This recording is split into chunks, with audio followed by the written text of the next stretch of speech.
怀孕7个月时，我无意中听到丈夫和我资助的贫困生的对话。斯蒂芬，要是你老婆知道她肚子里的孩子其实是我们俩的受精卵，她会不会气得自杀啊？罗茜轻声笑着问道。自杀了更好，这样她的财产就都是我的了。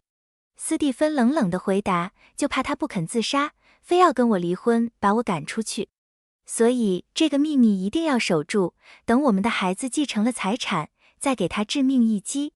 那天晚上，我假装什么也没听见。生下孩子后，我尽心尽力地抚养他。24年后，儿子留学归来，我将公司股份和所有财产都转到了他的名下。发布会上，曾经的贫困生罗茜挽着我丈夫的手臂，手里攥着一份亲子鉴定报告，径直走到我面前宣布，基安是我的亲生儿子。你把他从我身边夺走这么多年，现在该把他还给我了。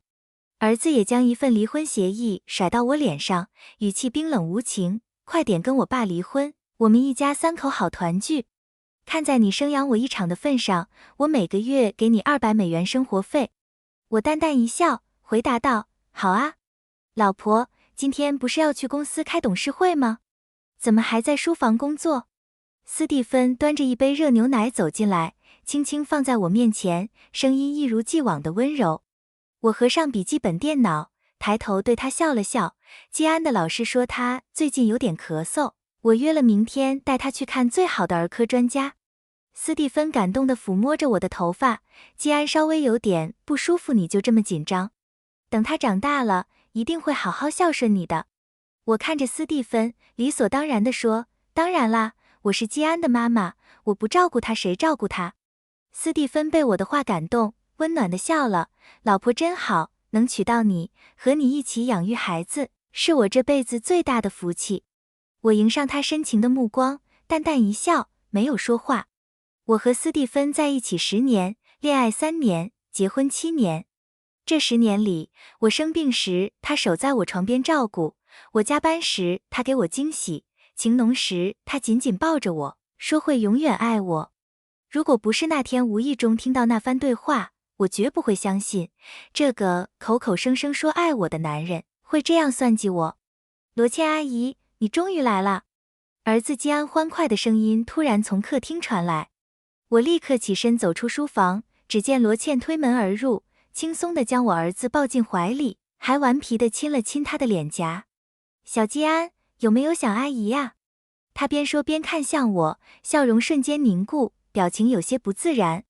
没等他开口，斯蒂芬连忙上前解释，老婆，今天基安幼儿园有亲子户外活动，我想着你工作忙，就没打扰你，让罗茜帮忙去了。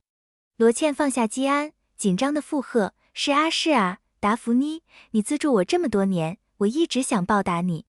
接到斯蒂芬的电话，我马上就赶过来了。看着他慌乱掩饰的样子，我不由想起儿子出生那天，罗茜也是以看孩子的名义跟着斯蒂芬来到医院，陪着他一起守在我产房外。当时罗茜特别激动，在走廊里来回踱步，双手紧张地搅在一起。看到我生了儿子，他立刻冲过去，抱着孩子不肯撒手，眼里满是欣喜，激动的眼圈都红了。护士忍不住打趣，你是孩子什么人啊？怎么比孩子妈妈还激动？罗茜一脸尴尬，见我没说话，赶紧解释，达芙妮，我太高兴了。基安太可爱了，我没忍住亲了他一下，你不会生气吧？我微微一笑，平静地说，怎么会呢？我工作忙，有时候顾不上家里，多亏你愿意帮忙照顾基安。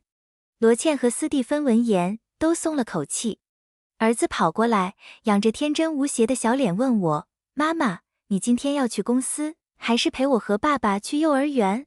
我轻轻摸着他的头问，基安希望妈妈怎么做？他想都没想就说，我要妈妈去上班，让罗茜阿姨陪爸爸带我去幼儿园。斯蒂芬生怕儿子说错话，连忙把他抱进怀里，对我解释，老婆，基安是怕影响你工作。上次他还跟我说，不要总是打扰妈妈，妈妈工作很辛苦。罗茜也赶紧附和，基安真懂事，也只有达芙妮你这么优秀，才能生出这么乖巧的儿子。我笑着对儿子说，好，就听基安的。基安高兴地跳起来，完全不顾我还站在旁边，一手拉着罗茜，一手拉着斯蒂芬就往外走。看着他们其乐融融的一家三口，我淡淡一笑，转身回书房继续工作。或许是他们觉得我好糊弄，从来不会发现异常，罗茜的胆子越来越大。起初她只敢趁我上班时偷偷摸摸和斯蒂芬见面，后来即便我在家，她也会找各种理由登门。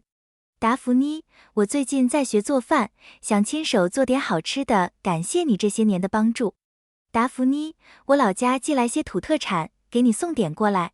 达芙妮，我辞职创业了，但启动资金不够，你能不能再帮帮我？虽然心知肚明罗茜每次来都是为了见儿子和斯蒂芬，但我从未拒绝过她。只要她来，我总是客气相迎。她提出的求助，我也都一一满足。斯蒂芬似乎很享受这样的局面，每次罗茜来，她的嘴角都会不自觉地上扬，有时甚至当着我的面和她眉来眼去，暗送秋波。连儿子也和罗茜越来越亲，甚至给她准备了专属拖鞋，方便她随时来访。这样的日子一直持续到儿子高考。成绩公布当天，罗茜一大早就来到我家，陪我们一起等待结果。看到儿子低得离谱的分数，斯蒂芬皱紧了眉头。你怎么就考了这么点分数？他语气不悦。儿子却一脸无所谓，考得差怎么了？咱家有钱，让妈妈给我买个好大学不就行了？斯蒂芬悄悄瞥了我一眼，见我没反应，继续道，妈妈疼你，但也不能这么惯着你。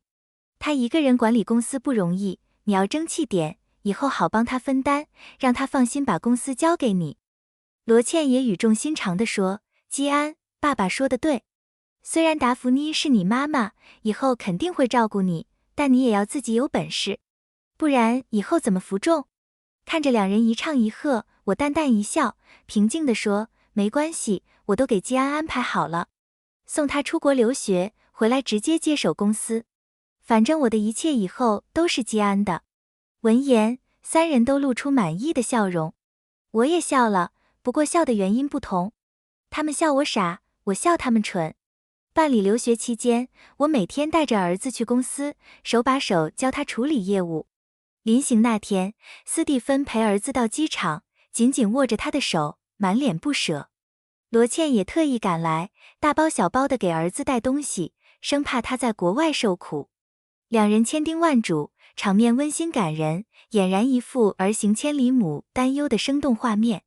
直到儿子登机，他们还在仰头目送，泪光闪闪，直到飞机消失在云端，才一步三回头的离开。儿子留学后，罗茜来我家的次数少了，但斯蒂芬外出的频率越来越高，每次回家都显得疲惫不堪。问起来，他不是说和朋友聚会，就是说去健身房锻炼。实在编不出理由，就装出一副失魂落魄的样子，唉声叹气，基安是我一手带大的，从来没离开我这么久。我想他想的难受，不找点事做会疯的。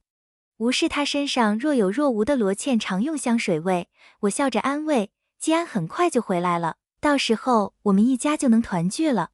斯蒂芬嘴角泛起一丝意味深长的笑意，是啊，很快，我们一家三口就能团聚了。4年后，儿子学成归国。和当年一样，罗茜早早出现在我家，陪着我和斯蒂芬一起去机场接机。看到儿子的瞬间，罗茜和斯蒂芬再也按捺不住，冲上去紧紧抱住他，仿佛周围空无一人。一番感人至深的相拥后，儿子径直走到我面前，开门见山，妈，我回来了，公司什么时候交给我？见他如此急切，我淡然一笑，走吧，发布会已经安排好了。当着所有人的面，我正式把一切都交给你。发布会现场座无虚席，媒体记者、社会名流、商界精英齐聚一堂，共同见证星硕集团权力交接的历史性时刻。在众人注视下，我宣布由我的儿子基安接任星硕集团新任总裁。在律师见证和媒体镜头前，我签下股权转让协议，将名下所有资产和公司股份正式移交儿子。掌声雷动，台下议论纷纷，不少人感叹我们母子情深，看向儿子的目光充满羡慕。就在这时，罗茜挽着斯蒂芬的手臂，姗姗来迟。全场寂静，众人面面相觑，脸上写满惊讶与不解。只见罗茜掏出一份亲子鉴定报告，朗声宣布：达芙妮，实话告诉你，当年你做的试管婴儿，用的是我和斯蒂芬的受精卵，我才是基安的亲生母亲。让你白捡个儿子叫了20多年妈，已经是对你代孕的报答。现在，请你把它还给我。此言一出，全场哗然。她不是达芙妮一直资助的贫困生吗？怎么会和达芙妮的丈夫搞在一起，还让达芙妮替她生孩子？太过分了！这根本就是现实版农夫与蛇。达芙妮帮他那么多，他居然恩将仇报，而且专挑达芙妮转让股份的时候来相认，摆明了是冲着钱来的。就是利用人家代孕，还要抢人家财产，太恶毒了。在一片强烈谴责声中，斯蒂芬义正辞严地开口：上半辈子，我困在一段婚姻里。作为男人，我不断告诫自己要对这段关系负责。可我也有心，无数个失眠的夜晚，我都在问自己，这真的是我想要的生活吗？达芙妮家世好，对我和基安也好，但我的真爱是罗茜。难道追求真爱也有错吗？结婚是为了幸福，离婚也是。婚姻不该是束缚真爱的枷锁。希望大家祝福我们。一番话说得声情并茂，仿佛他才是婚姻的受害者，为爱冲破枷锁的勇士。我不理他，转头平静地问儿子：你怎么说？